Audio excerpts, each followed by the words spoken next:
സുജിത്തിനെ മർദ്ദിച്ച എസ്ഐ നുഹ്മാന്റെ മലപ്പുറത്തെ വീട്ടിലേക്ക് യൂത്ത് കോൺഗ്രസ് മാർച്ചിൽ സംഘർഷമുണ്ടായി. നുഹ്മാനെതിരെ നടപടി ആവശ്യപ്പെട്ട് ഹാജിയാർ പള്ളിയിലെ വീട്ടിലേക്കാണ് മാർച്ച് നടത്തിയത്. പ്രവർത്തകർക്കെതിരെ പോലീസ് ജലപീരങ്കി പ്രയോഗിച്ചു.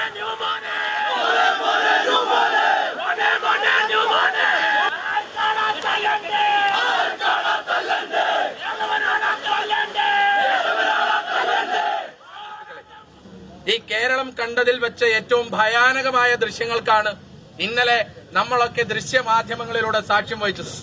ഒരു പൂജാരിയായ ഒരു വ്യക്തി, മദ്യം ഇതേവരെ തൊട്ട് തീണ്ടിയിട്ടില്ലാത്ത ഒരു വ്യക്തി, യൂത്ത് കോൺഗ്രസിന്റെ മണ്ഡലം പ്രസിഡന്റായി മികച്ച പൊതുപ്രവർത്തനം നടത്തുന്ന ഒരു വ്യക്തി, ആ വ്യക്തിയെ മദ്യപിച്ചുവെന്ന കള്ളക്കേസെടുത്തുകൊണ്ട് പോലീസ് സ്റ്റേഷനിലും പോലീസ് ജീപ്പിലും ഇട്ട് മൃഗീയമായി മർദ്ദിക്കുന്ന കാഴ്ചയാണ് കേരളത്തിന്റെ പൊതുസമൂഹം കണ്ടത്.